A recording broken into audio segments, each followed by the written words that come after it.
আসসালামু আলাইকুম। Driving licence নিয়ে দারুণ সুখবর দিয়েছে বিআরটিএ। তো কি সুখবর দিয়েছে চলুন আমরা জেনে নেই, যেটি প্রকাশিত হয়েছে কালবেলা ডেস্কে।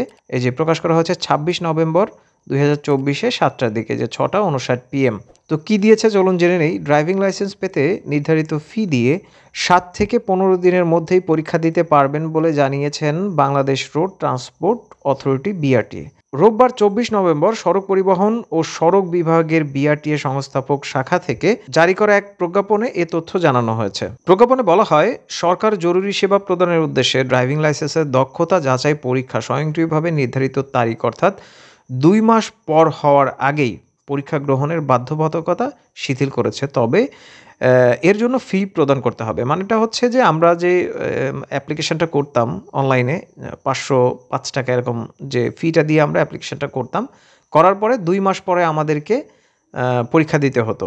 তো এইটা আপনি চাইলে আগায় নিয়ে আসতে পারবেন ফি প্রদানের মাধ্যমে অনেকটা। পাসপোর্টের যে এমার্জেন্সি, তারপরে এক্সপ্রেস ডেলিভারি, এই যে বিষয়গুলো আপনি কত দিনের মধ্যে চাচ্ছেন, আপনি পরীক্ষাটাও একটু টাকা বেশি দিয়ে আপনি পরীক্ষাটা আগায় নিয়ে আসতে পারবেন। ৩ স্তরের ফি প্রদানের মাধ্যমে অতীব জরুরি, জরুরি এবং সাধারণ ক্যাটাগরিতে, মানে ওই যে এক্সপ্রেস ডেলিভারি আমরা যেটা পাসপোর্টের ক্ষেত্রে দেখে থাকি, এটাও অনেকটা সেরকমই। কত টাকা ফি প্রদানের মাধ্যমে আপনি কত দিনের মধ্যে পরীক্ষাটা দিতে পারবেন, এই যে এখানে দেখুন।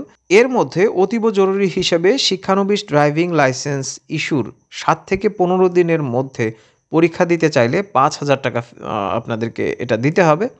জরুরি ক্যাটাগরিতে ১৬ থেকে ৩০ দিনের মধ্যে যদি আপনি পরীক্ষাটা দিতে চান, তাহলে ৳৩,০০০ ফি দিতে হবে। এবং সাধারণ ক্যাটাগরিতে যদি এটা আপনি দিতে চান, মানে আমরা আগে যেটা দিয়ে এসছি ২ মাসের মধ্যে, এই যে ৩১ থেকে ৬০ দিনের মধ্যে আপনি যদি পরীক্ষাটা দিতে চান, তাহলে ৳২,০০০ আপনাকে ফি দিতে হবে।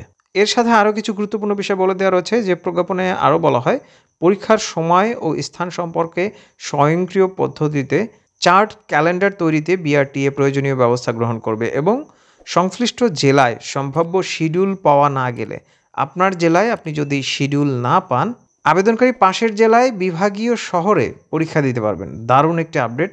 জনস্বার্থে জারি করা এই আদেশ অবিলম্বে কার্যকর হবে বলে Bangladesh road transport authority BRTA জানিয়েছে। তো দারুণ একটি আপডেট। যদি ভিডিওটি ভালো লাগে তাহলে অবশ্যই চ্যানেলটি সাবস্ক্রাইব করতে পারেন।